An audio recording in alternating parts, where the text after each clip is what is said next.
Hey everybody, in today's episode, it's myself, Pastor Ryan Laabs, and also Pastor Todd Mullins, who is the lead head pastor at Christ Fellowship Church in South Florida. Phenomenal church. If you're ever in the area, check it out.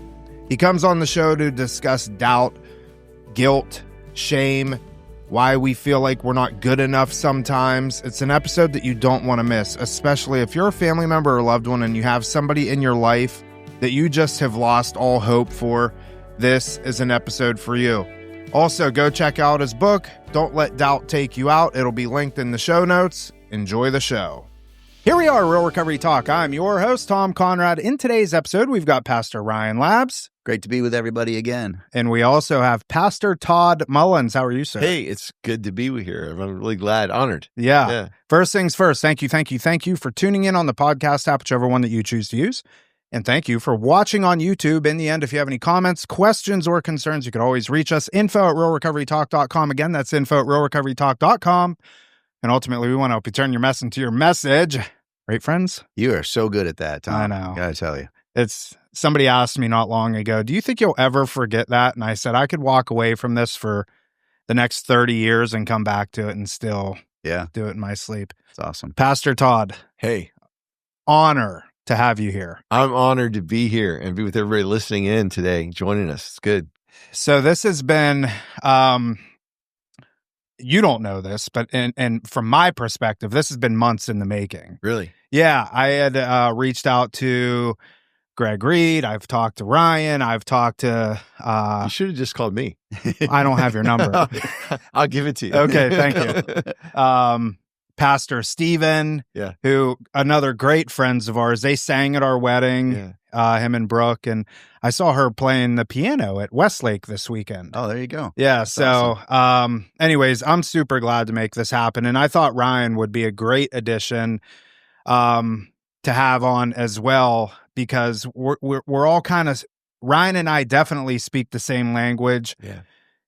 You're the spiritual mentor. You're like the spiritual dad in my story. And I mean that big time. And I know Ryan could say the same. So Ryan and I were talking. I'm like, Ryan, I feel like you would be good to be on this episode as well. Yeah. And he was like, I'd be honored to. So here we are. Yeah. I'm glad to make this work. Couple things that I want to talk about first, obviously, is this book that came out February. February. Don't Let Doubt Take You Out, Replacing Fear and Doubt with Faith and Truth. Yeah. So it's right here. And I'll link this in the show notes and everything so you can purchase it. Do you have a preference, or is it Amazon? Yeah, Amazon or Audible. Okay. Get it there. Yeah. I actually had both. I did the Audible, and that's the only way I'll retain anything. That's your technique. Got it. Phenomenal book. Wow. And thanks. The thing that I really liked about this read was it was simple. It wasn't like I've read some, especially Christian books, where it's hard for me to understand. Mm-hmm. It's like too deep. You're reading like Kierkegaard and stuff, right? Yeah, and I don't even know what that is, but sure. And I was just like, wow. And Amanda read it as well, and phenomenal. And you could take so much out of this book and apply it into your own life, which obviously is why I did it. The reason. Yeah. So definitely going to dig into this a little bit in the forward from John Maxwell. Yeah. Awesome guy. Yeah. Amazing. So make sure you go check this out. Don't Let Doubt Take You Out, Replacing Fear and Doubt with Faith and Truth. It's linked in the show notes. Hey, look, having somebody in your life that is addicted to drugs or alcohol, it can be stressful. We totally get it. We've navigated hundreds, if not thousands of situations just like yours. This is why we developed the Family Reconnect program with you in mind, the family member or loved one. I call it the ever-changing landscape of addiction, and it can be stressful. A lot of times you get angry, frustrated, worried, scared, just a lot of emotion, but you need support. You need people like us and your peers that can come alongside you to help you navigate this situation. This is why we put this program together. We meet every Tuesday at 6 o'clock Eastern time. We're a few weeks in now, and it's an absolute blast. We love it, and we want to invite you there. So if this is something that you're interested in, go to realrecoverytalk.com/FRC, and I'll see you on Tuesday. I think is, if you don't mind me asking, and from your book, you've been, how do you phrase it? Lead pastor at Christ Fellowship? Yeah. Now for the last, I'm going to guess 12 years. Closer to 15. Yeah. Yeah. Okay, then it happened because I remember I was at City Place campus. Yeah. And I remember you were up on the screen talking about taking over as lead pastor from the church. So that was, interesting season of life. Church, for people that don't know, our church started off as a Bible study in my parents' living room with 20 people. My dad was a football coach, athletic director at Palm Beach State University here in South Florida. Didn't want to be a pastor. He just loved people, but this Bible study started, and as he was praying, felt like he was supposed to, coach these people. So he quit his job, started coaching, started small. So I came back from college, jumped in when the church was real small, stayed small for many, many years. And, but as it started to grow, I got to grow up with the church and grow my leadership. But man, the time came after serving my parents' vision for 25 years that Dad said, okay, it's time for you to, take the point and, be the quarterback of the team. I said, okay. And, but the problem was but then the church was kind of big. You were at City Place. We had 4 or 5 campuses, 11,000 people probably attending every weekend. And I realized, man, if I fail, everybody's going to know I failed. Wow. It's like, I don't get to fail in privacy. I don't get to fail with just a smaller group of 80 people, man. It's, so, and one of the things I didn't know how to do real well was preach. And that's kind of a part of the job, right? You got to preach the word on Sundays and make it real and applicable and deep enough. And so, Dad, coached me up and got me out there to, okay, go preach. And I remember the first few times I was out there trying to preach, and John Maxwell's sitting on the front row, this leadership guru, great author. I mean, you were just saying before we started how much John Maxwell's influenced your life as he has mine. And he's sitting there while I'm preaching, and he's taking notes. And I'm like, what in the world could he possibly be writing down? And I remember in that whole season just really struggling with insecurity and just going, I can't do this. Wow. Like I'm not my dad. My dad's this big, L leader, just, man, he's like, he comes into a room and everybody knows him or wants to know him or wants to be with him. And I'm thinking, how do I follow that? That's not, and I remember bringing all my fears and insecurities to God and just going, I can't do this. I don't have what it takes. I'm going to fail. And I remember when I was praying about that, like, maybe I don't need to be this. Maybe I can't do it.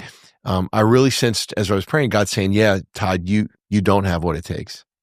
You can't do this. And I remember thinking, wait, I was expecting affirmation. I was expecting encouragement. I was expecting I'm going to be with you, But then as I kept listening, I felt like the Lord just whispered in my heart, you don't have what it takes, but I've got what you need. And you can't do this, but I'm going to carry you through. And I think what that's done is that that self-doubt has actually led to a continued dependence on God, not on my own strength, not on Todd, not what I can do, but on God and what he can do. And so my abilities are very limited, your abilities, very limited, but God's power, unlimited. God's strength, unlimited.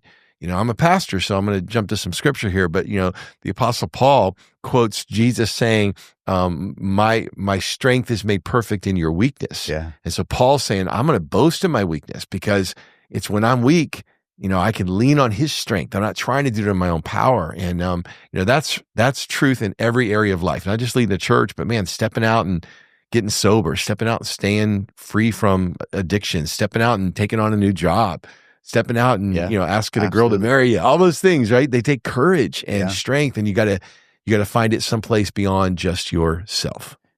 Can I ask a follow-up question? Yeah. Have there been times in your leadership where you've tried to do it out of your own strength? Oh, absolutely. And where's that lead, right?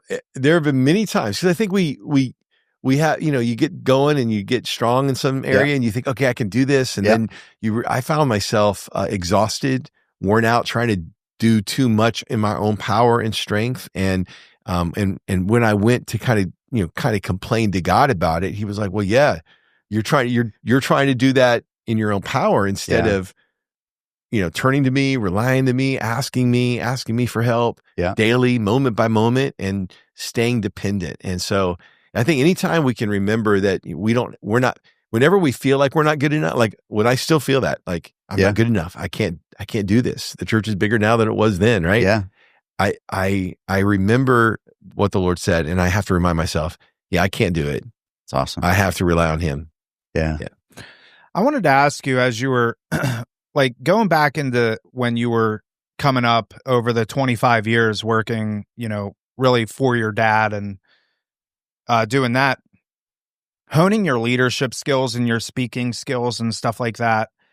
Did you look at your dad as and like try and watch the way that he did things and resemble that? And the reason I ask this is because me and my dad grew up as an auto mechanic, and I followed in his footsteps. And that's kind of what I did, but it caused a lot of tension between us because my dad wanted so much more for me in the mechanical world. And part of me was like, I can never live up to the mechanic that you are. There's not a car on the planet you can't fix.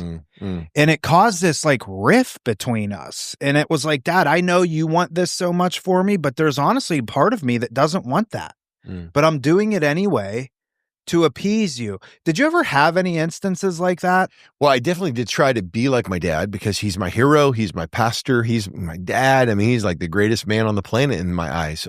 But he never made me feel that way. Like he never said, Todd, you got to do it this way. You got to do it my way. In fact, as we were, growing up and the church was growing, it wasn't until later on that it was even like, he said, do you feel called to step in and take over? And because you don't have to. Like he never put any pressure on me. So I think he did a great job of letting me be me and not putting that on me to have to walk in his shoes.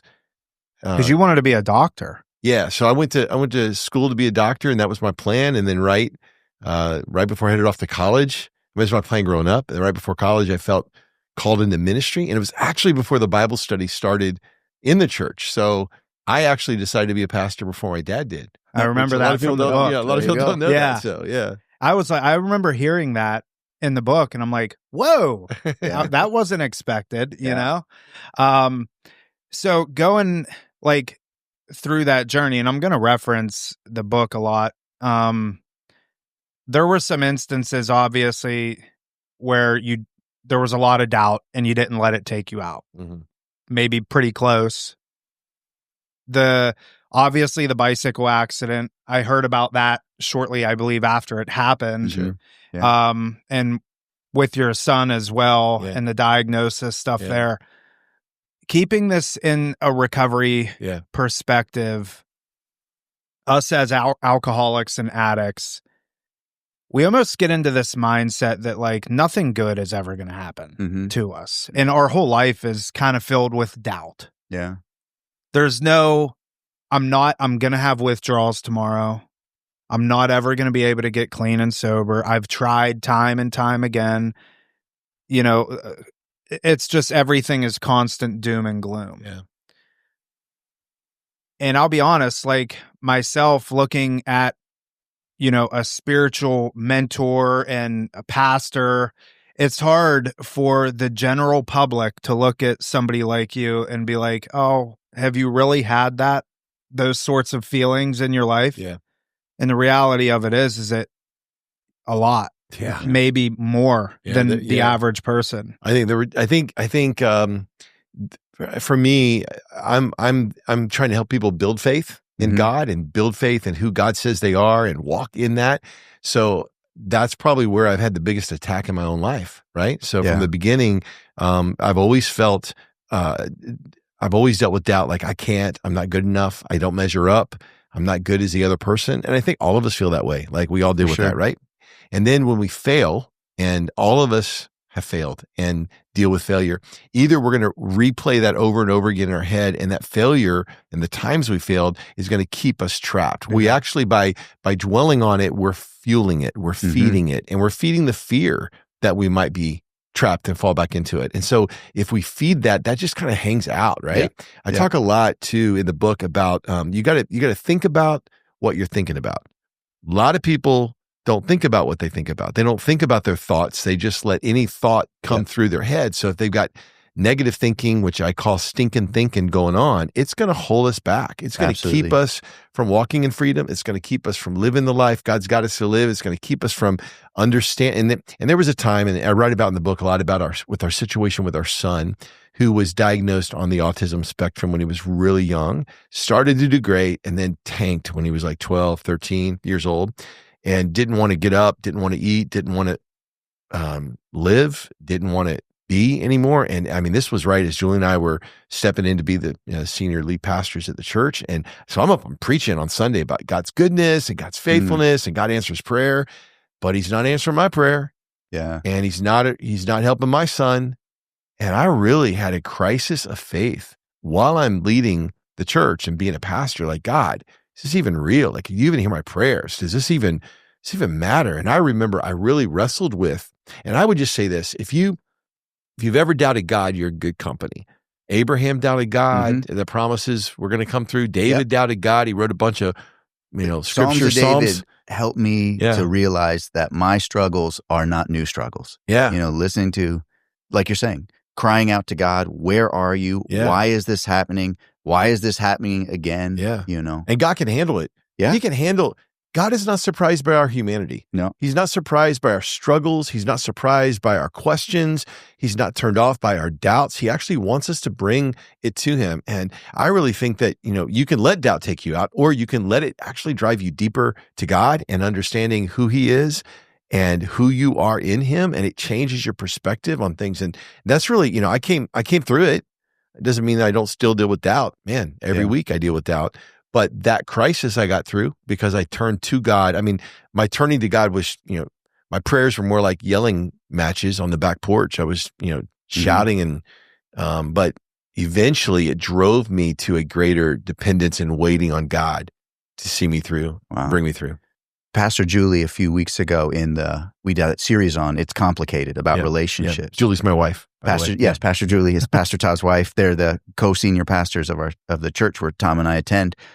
But she was talking just about that and what we think about and this psychological idea, which is neuroplasticity. Yeah. So the more you think negative, the more you'll think negative. Right. And you can actually poison your brain by consistently thinking worst case scenario and things won't get any better. It's understandable we find ourselves there. Yeah.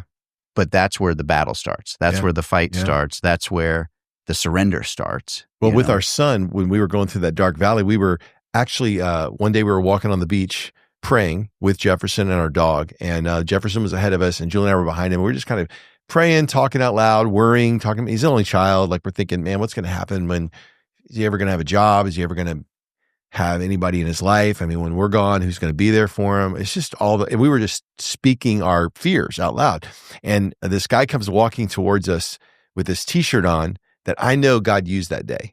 And that t-shirt said, listen to what you know, not to what you fear. Wow. And I realized right then, all we were doing was listening to what we were fearing the most for our son. And we were speaking it. We were feeding our fears because we were talking about it over and over again. And so that day we went home, we went, okay, we're going to stop confessing and talking about the negative stuff. We're going to actually write out the positive things, the things we know. What do we know? We know God has a future and a hope and a plan for Jefferson. We know he who began a good work is faithful to complete it. We knew. So we wrote all these scriptures out and these words out, and we actually put them on little sticky notes and put them all over the mirrors and all over the refrigerators. And we just changed the language in our home. And Jefferson didn't get well instantly. I mean, that, we didn't get that, but something changed in us. Yeah. The atmosphere in our house changed. Yeah. It went from being gloom and doom and agony and, oh my gosh, sky's falling into, okay, we're going to look up. We're going to keep praying. We're going to keep believing. And over the course of the next, 18 months to 2 years, God did a work of healing in Jefferson and began to turn things around. It's amazing what an injection of hope can do to any situation. We all need hope. We do. But those verses and reciting those verses, in 12-step meetings, we say the serenity prayer. Yeah. Every single meeting, every single time. And that helps us to rewire our brains. Yeah. And so, yeah, dwelling on the positive, whether it's scripture or a positive mantra, over our lives really does. It changes us, I wanted to ask you, when you're going through this with Jefferson in those 18 to 24 months, a lot of reliance on God, which is going to be first and foremost, right? In situations like this, what about the human connection aspect of it? Yeah, man, community is so important. There's a scripture in Galatians that says we're supposed to carry each other's burdens and so fulfill the law of Christ. And that law of Christ he's referring to is to love one another, that law of love, to carry each other. And so, man, the people in our lives, our friends from our church, our neighbors, they carried us through that. I mean, there were days I didn't want to pray anymore. I mean, as a pastor, and I'm like, I don't want to pray anymore. I'm mad. I'm mad that God hasn't answered my prayer. And so they prayed for me. They reminded me, hey, Todd, remember that God answered your prayer, 6 months ago or a year ago, or when Jefferson was whatever. And so they carried me. Their faith carried my faith. Paul even says in Romans, he goes, I want us to encourage each other with the faith that we have. Yeah. Paul says, your faith will strengthen me and my faith will strengthen you. That's the Apostle Paul. Yeah. I mean, man of faith, saying there's going to be times that the people he was writing to in Rome, that their faith in God was actually going to help carry and strengthen his faith. So if Paul needed that, we need that, man. We need each other. Yep. And you got to have people around you that are going to pray for you when you don't feel like praying. They're going to remind you of the truth. They're going to remind you that the truest thing about you and about your situation is what God says, not what you're fearing, not what someone else said, but what God says. And you got to have those people in your life. And so we opened up, not to everybody. I didn't preach about it on Sunday to the whole crowd, but man, there were people in our lives that knew everything we were going through, and we were completely open and vulnerable with them to come alongside us and carry us. And we told them how much we needed them, and now they know because I wrote about it in the book. Well, God. Well, I think in the recovery world, there's a lot of folks listening to this podcast. They're moms and dads praying for their children. Yeah. Their husbands praying for their wives praying for their husbands, family members who are saying, why is this happening? Yeah. Where are you, God? Where is the help? And so I would encourage those folks. Maybe you have a kid who's not willing to go to rehab right now. You get help. You get community. Yeah. You go to Al-Anon or to Celebrate Recovery that has a codependency group. You get fortified for the fight, even if they're not there yet, because that's sometimes even seeing a parent or seeing a spouse walking a better life, a life of freedom, is encouraging to the addict, is encouraging to well, how did you do that? Yeah. Well, let me tell you, let me show you, So if they're not willing, you've still got work to do. We do. So we started this Family Reconnect program through the podcast, and it's family members that have loved ones that struggle with addiction. And we meet every Tuesday night. And it's me, Ben, and Dr. Tambini. And I put them all up on the TV, and we talk to them, and we're kind of like their coach in a way. And I tell them all the time, and that's kind of one of our taglines is you can't help them until you help yourself. Yeah. If you want to be able to help them, which I don't doubt you want to do, you have to start looking at yourself and the things that you can do. Because a lot of times as family members and loved ones and stuff, we want to impose all of our expectations, all of our wants, all of our needs onto our children. But then when we really look at ourselves, it's like, well, wait a second. I'm not doing any of this stuff. Yeah.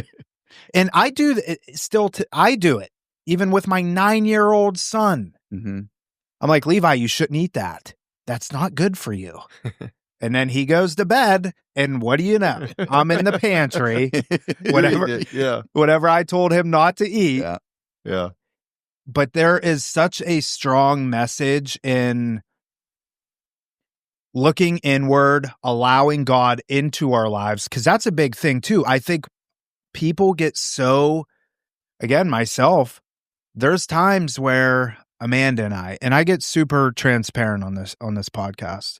There's been some real rocky times with us And we do marriage counseling. We've been doing it for the better part of 7 years, not because we're on the brink of divorce. Yeah. It's more responsive rather than reactionary. It's great. And our marriage counselor says to me, he says, "Are you praying about it?" And I'm like, oh, I knew you were going to say it. But I catch myself in times where it's like, I don't want to. I really don't. Yeah. And I don't want to pray with you, Amanda. And when we're getting in these arguments, and he always told us, still to this day, when you guys get on this crazy cycle and you can't get off of it, one of you has to start praying immediately. Yep. And it's generally me, because Amanda will dig her heels in. Yeah. And I'll start praying, and just being able to allow that to happen and to hear, somebody in your position that has the same stuff. Yeah. Given this, what you're doing and going out there and preaching to thousands of people on a weekly basis, that I think is a message that people need to understand, especially in the recovery world. Yeah. We all deal with it. Yeah. Everybody's dealing with it. I think that's the kind of place I try to preach from too, or even why I wrote the book, was to normalize it, to go, man, doubt is something we all got to deal with. Struggles, we all have struggles, but like we said, today's struggle is tomorrow's strength, and you can't get stronger unless you struggle through some things, right? So the Bible says we're an overcomer, but that means we're going to have to overcome some stuff. There's going to be some hard things in our lives that we're going to have to battle through and overcome to be who we are, overcomers in this world. And so, I think those are all, like, you've got to have the right people around you. You got to be open. You got to be real.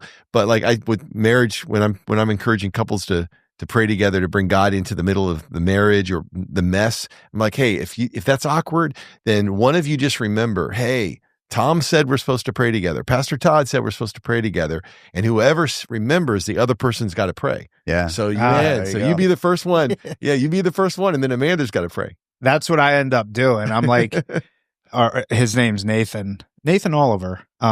He's phenomenal. Yeah. That's what I do. You know what Nathan says? Yeah. Time to pray. Blame it on him, but do it either way. Yeah, it's pretty remarkable what it does. There's almost like an internal, I mean, there's no other explanation of it. It's just God working on our hearts. Well, you're bringing God into the middle. He's only going to make it better. Yeah. Which a lot of times we get in this idea of pulling God off the mantle when we want or when we need. And in the recovery space, I can't tell you how many times I was in my addiction, in my alcoholism, and doing the foxhole prayers. God, get me through tonight, and I swear I'll never do it again. Dozens of times, and never really had a true relationship with a higher power. I was raised Christian, but my idea of Christianity was grandma's going to take me to church. All the old ladies are going to be pinching my cheeks and telling me how cute I am and stuff like that. But I got really disconnected. But it wasn't until I stepped in foot honest, and this isn't like giving props where it's deserved. When I stepped into Christ Fellowship for the very first time, a good friend of mine, Carmine, he was the first person I met at West Palm Beach, took me to church that very Sunday, and it was at Gardens campus. And I remember, like, this is unlike anything I've ever experienced before, And it started with the worship music. Yeah. And I think that's where a lot of it starts, especially for our people. Yeah. They're like, the music is unbelievable. And the relationships and the people saying hello and, the coffee and just everybody being vulnerable and willing to talk with you and stuff like that. It's such a welcoming place. And that's one of the things that I feel like in the recovery space we need more of. Yeah. Is just... We always say church isn't a building you go into, it's a family you belong to. Yeah. And when you belong in a family, like you are there, you're there with your good and your bad, your good days, bad days, rough things you're working through. It's all there. Like your family sees the worst of you. Yeah. Right? So we say, man, if you belong in this family, you can belong before you believe. You can belong as you're learning what to believe, where you are on your faith journey. And so church is not not perfect. It's made up of a bunch of imperfect people trying to love God better today than we did yesterday. Yeah. And if we just love each other and show grace and kindness to people where they're at, man, people's journeys have been hard. So you got to love them really extra hard, right? Yep. How important is it for you, both of you, as far as accountability goes? And I think that the reason I bring that up is because, again, in the recovery space, accountability is extremely important, but it's one of the things that we don't want to set up normally. We don't want to take the initiative to set up the accountability around us.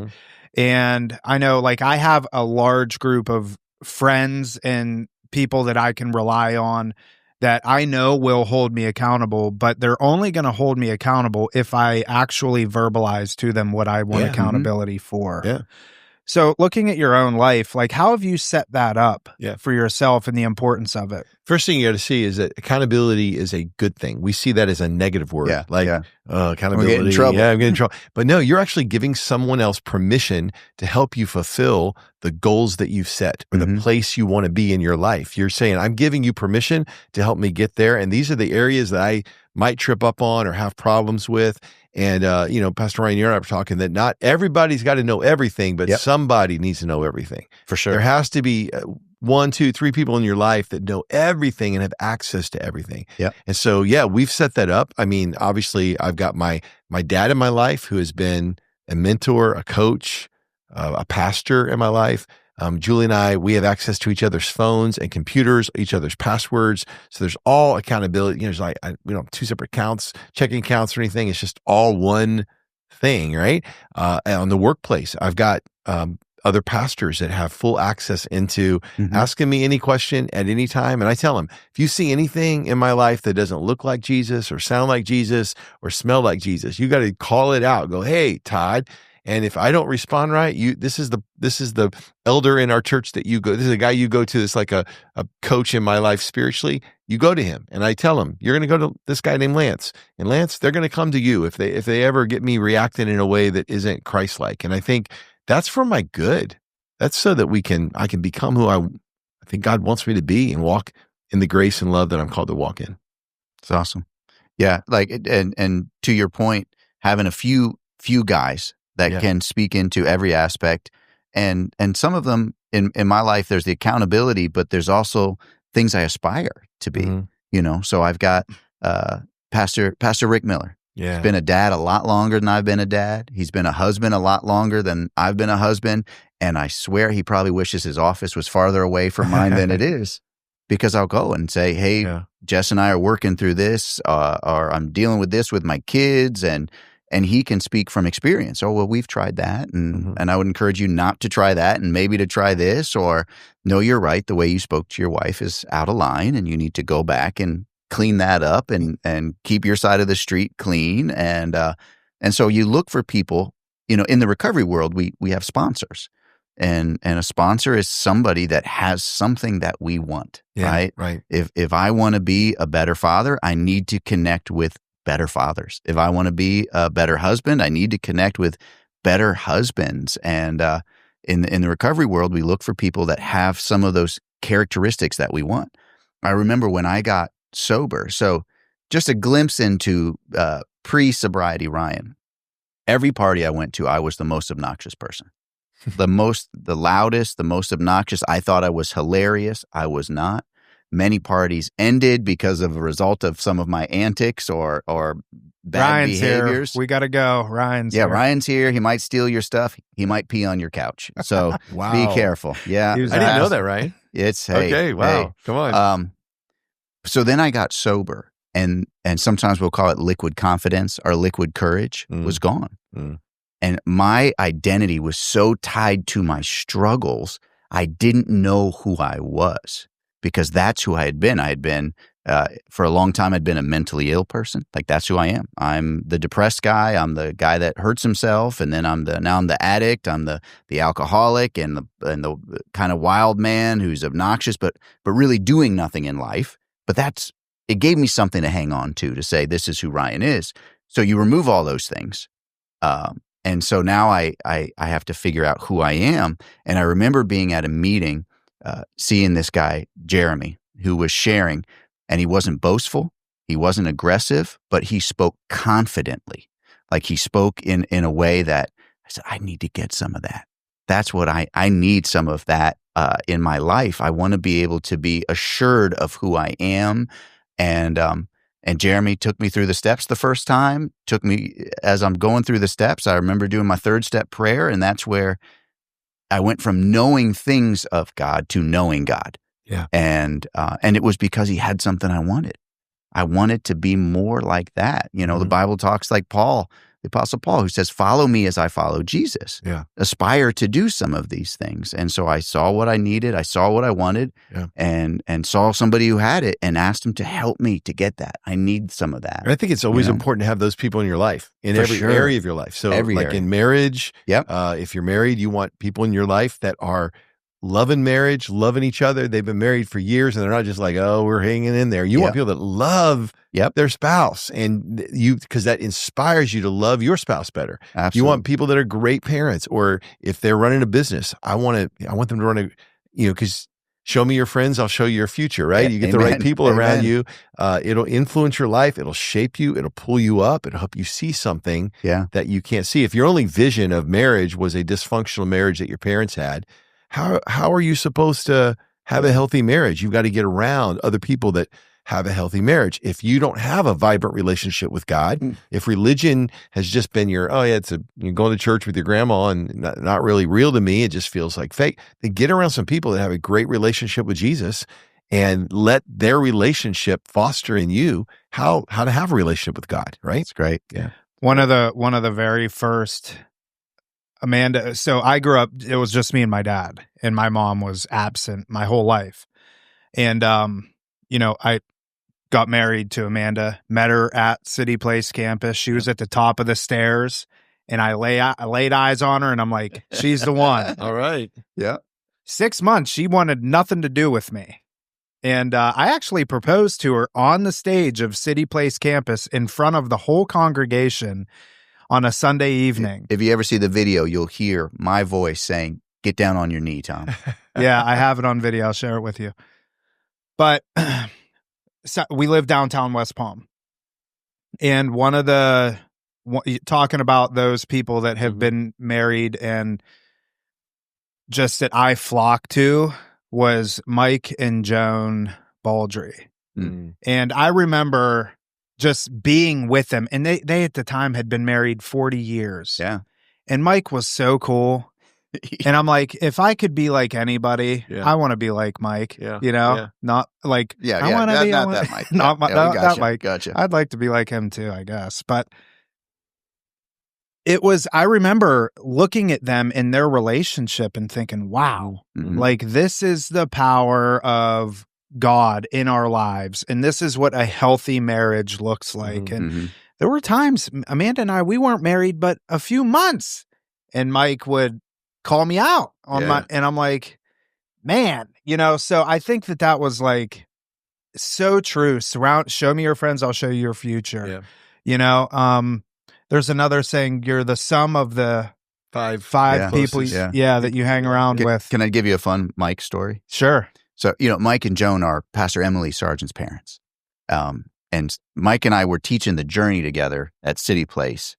And he looked over, and he's Kentucky born and raised. And he looks over and he said, son, you don't wear a wristwatch. And from that day on, I have worn a wristwatch, because it was like, this is a distinguished gentleman who is letting me know you need a wristwatch. A man needs to wear a watch. Mike, you got it. You got it. They actually offered to pay for me to go on a missions trip, and they didn't know me. Yeah. And that's just the type of people that they were, Pastor Todd, if you could look back over, leading CF and honestly being a mentor and a leader for a lot of people, do you have any specific, maybe people that you can look back and you saw them really in the dumps, like they didn't know where to go, who to turn to, and now you see them today and you don't have to use names or anything like that, but do you have any examples? I have hundreds of names and faces flashing in front of my mind as you ask that question, because I feel like I'm in the recovery business. You are. You know? Yeah. I feel like that's what the purpose of the church is, to help people wherever they are, whatever they've gone through, wherever they've fallen down, pick them up, get them back on their feet again, give them hope, get their eyes looking to God and Jesus, walk with them, pick them up again. And I feel like that's what I've been doing now for over 3 decades at Christ Fellowship, is just helping people. And a lot of times, Brian and I were talking that we help out of our own place that we've been through. So like when we've been through stuff, I feel like you have a greater grace to help people in those areas. Mm-hmm. And so when you have struggled with doubt or struggled with addiction or whatever it might be, or struggled with some area of sin, or just struggled with lack of faith in God or whatever, when you come through that on the other side, you come through stronger. And that's not just for you to be better. That's so that you can make other people better, and you can help other people get further along. And so, yeah, I can, going back to your question, I can see, I'm looking at a guy right now that his marriage was over. He had got caught up in some addictions, and it had ruined their home, and his kids didn't want to have anything to do with him. Wouldn't talk to him. I mean, he messed up bad. Like, he made some really, really bad choices that he got. According to him, I was getting I was getting what I deserved. And he was down in the dumps for a long time, like hopeless, but he did the hard work. He went to Celebrate Recovery. He got in counseling. He got cleaned up. He made wise choices financially. He slept on guys' couches until he could earn enough money to get in a little apartment, and then it was slow. It was a slow burn. It wasn't like a quick return to whatever, but he's built back his relationship with his kids. His kids love him now. His relationship with his ex-wife is better. They're not married or whatever, but he's doing well. Like, he's running a business. He's doing well. He's back on his feet again. And now he's helping other guys that have fallen down and made some other stupid mistakes like he made get back on their feet. Because a lot of times when we fall down, we think, oh, I'm the only person that's done this, or I'm making a mistake that, I'm the worst. And yeah, it's a bad mistake, but you're not your mistake, and you're not that. The Bible says, I always say this to people. I say the truest thing about you is what God says about you, not what your ex says about you, not what, what's banging around in your head.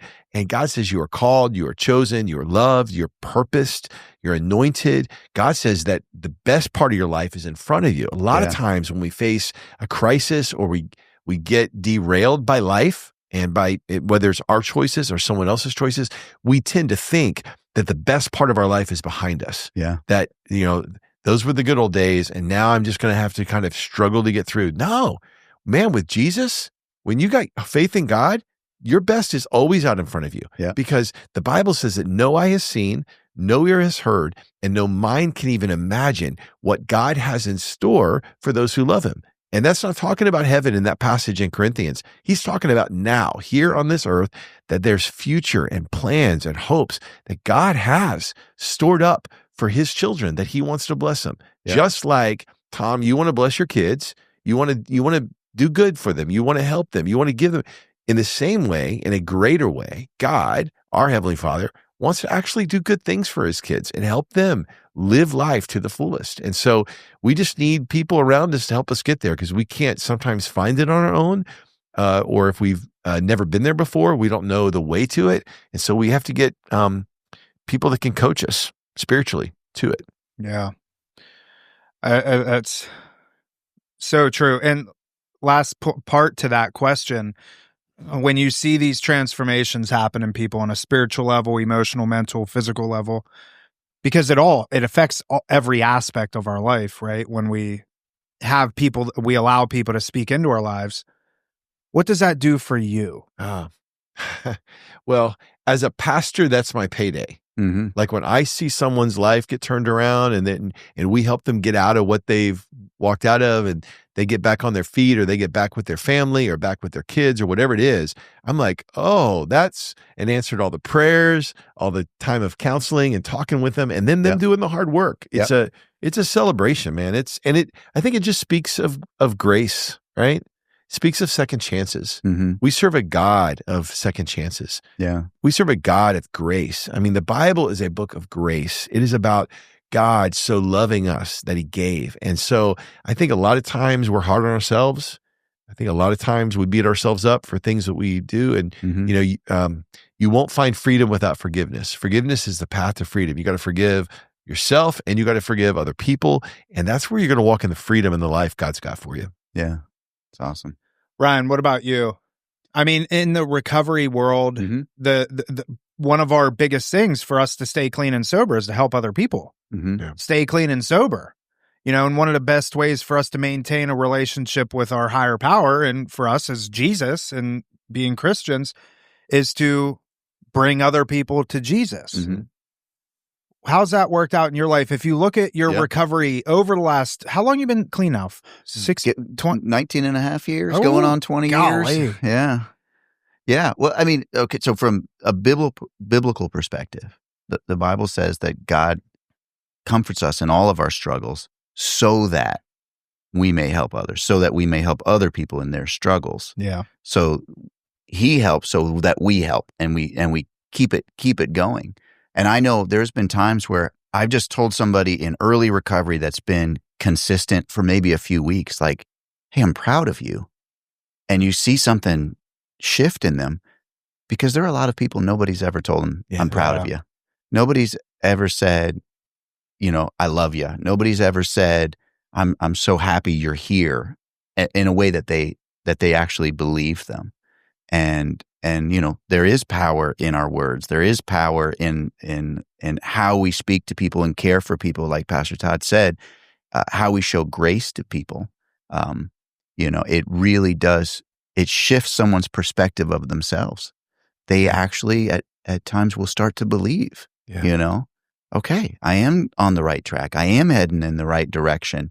And if somebody can catch just a couple of wins in their win column, because so many people feel beat down by the world. They feel hurt because of their choices and choices that others have made that have impacted their lives. People are hurt because people have hurt them. When they start to get a couple of wins, however little or insignificant they might mean to other people, it changes something. It shifts something. And again, that's where that hope switch goes off, where, okay, there is possibility I could have a good life, and God's plans for us are to give us a hope and a future. And if you can catch hold of that truth, and even if it's just a little bit like a mustard seed, right? Tiny little bit of hope, it can radically change the trajectory of your life, like radically. And so when you see it, when you see the switch go up, that hope switch go up, right? It's so exciting. Like it's amazing. Because even as humans, like, I doubt me a lot, but sometimes you meet somebody and you're like, I don't know if that person's going to make it. I'm not sure. In the recovery world, how many times are you sitting with a new client and you're like, they're not ready.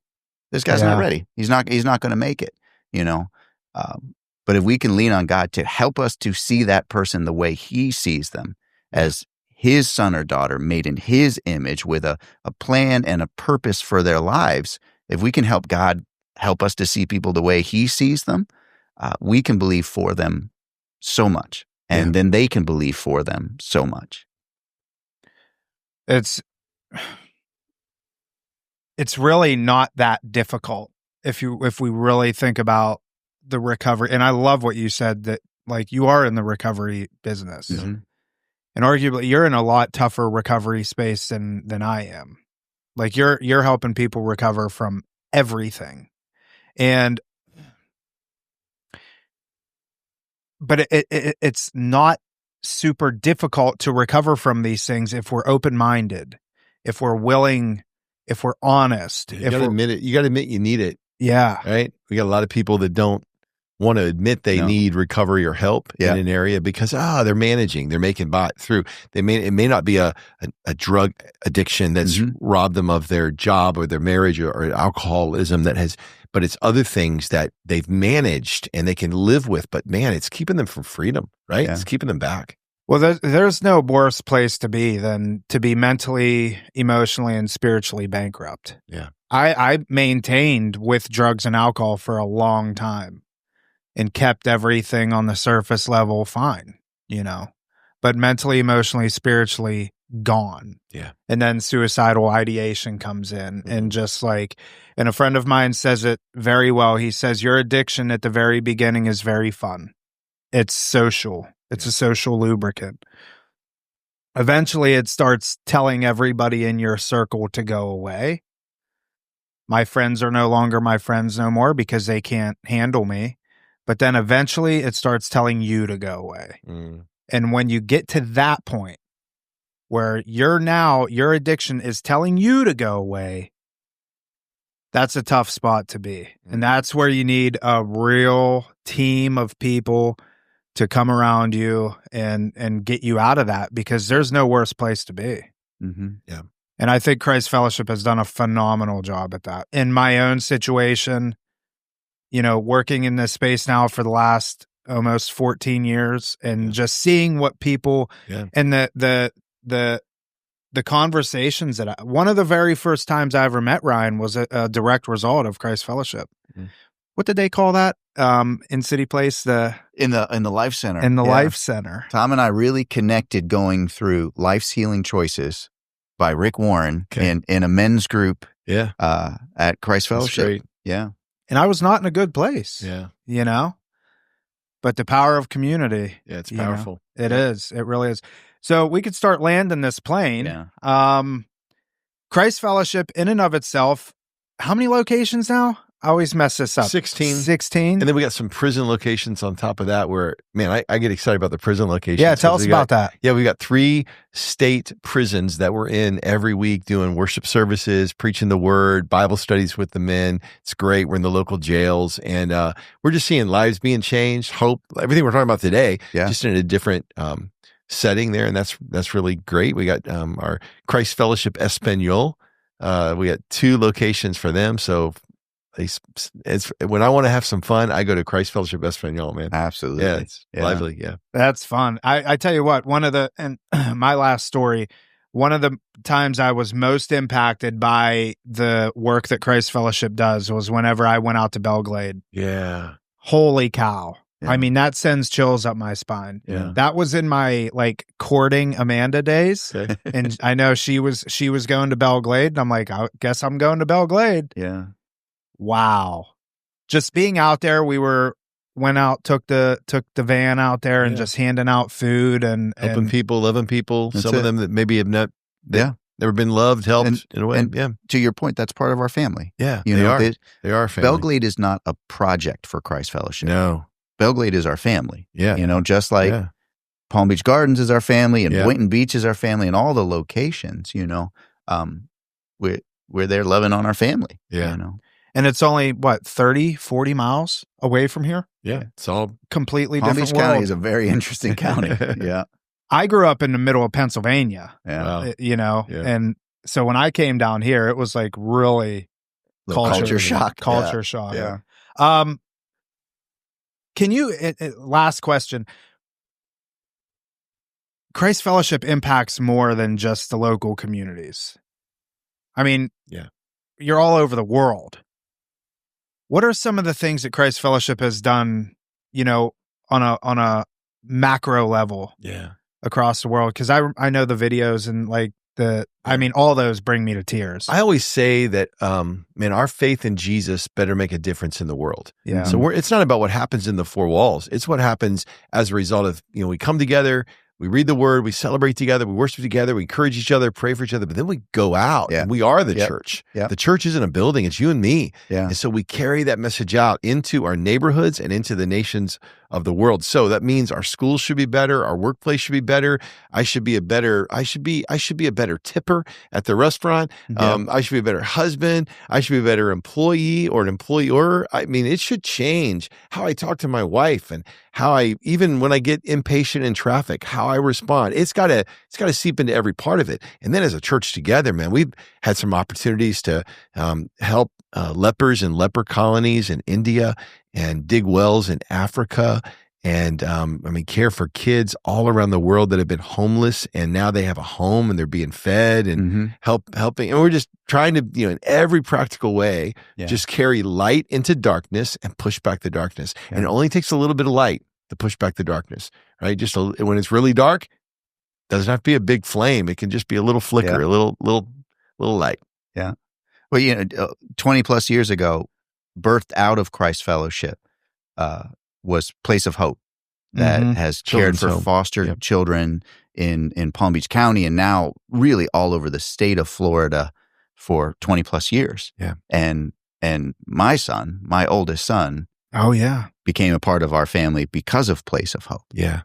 And so, it is everywhere we can go to help, we do go. Yeah. And it doesn't have to have Christ Fellowship on the name. Right. Like that's one thing I love about our church is if there's a ministry that's doing something really well, how can we get behind them? How can we encourage them? How can we support them? We don't have to do it all. That's the beauty of the body of Christ. It's this amazing, diverse family of believers who express differently maybe than we do, but are on mission like we are to impact the world with the love and message of Jesus Christ. And, it's awesome to be a part of it, and one life at a time. That's it. Well, if you're ever in South Florida, you got to go to Christ Fellowship. The Easter services, the Christmas services, everything. Amanda worked in films and being able to go on set and seeing a lot of this stuff being recorded. Yeah. I'm like, holy cow, and it's just it's such an amazing place. And I'm so honored and proud to be able to say I've been a part of it and gotten to walk this journey with all of you over the last, for me, almost 15 years now. And, Pastor Todd, you've been a direct impact on my life. I know we've never interacted on a level like this before, but I'm always watching you from afar, and I know a lot of people are, and they get a lot from you. So thank you. Christ Fellowship the website is gochristfellowship.com. Just or christfellowship.church now. Yeah. Oh, yeah. Make it easier. Okay. Yes. Christfellowship.church. Yeah. Nice. Yeah. And then it's on all the social media handles. YouTube. And so, and that's the other thing, the online services. Yeah, we got a lot of people that jump online and watch us, join with us in service every Sunday. So they come on time during service times. Live. They get the worship and the prayers and the preaching. And then they can also, if they miss Sunday because they're busy, they can jump on later in the week and watch the whole service. We've been known to do this in the Conrad household. Wake up and the kids are, I'm not going. We're like, all right, fine. We're going to church online. And the kids' ministry is phenomenal. My kids love it. Yeah. So, Pastor Ryan, any final thoughts? No, just grateful for this time. And I'm grateful at the reminder that despite our church background, despite our familiarity with church, our people from church, I'm just so glad to realize pastors are people. Yeah. And this book is a great reminder of that we're Pastor Todd, amazing communicator, amazing leader. He is a person. And that helps me. And I'm sure that other people who read the book, it will help them too. That none of us are aspiring to be perfect. We're never going to be perfect. It's not reasonable. It's not realistic. But we all have struggles, and we are here to help each other in those struggles. And so seek out some help. Yeah.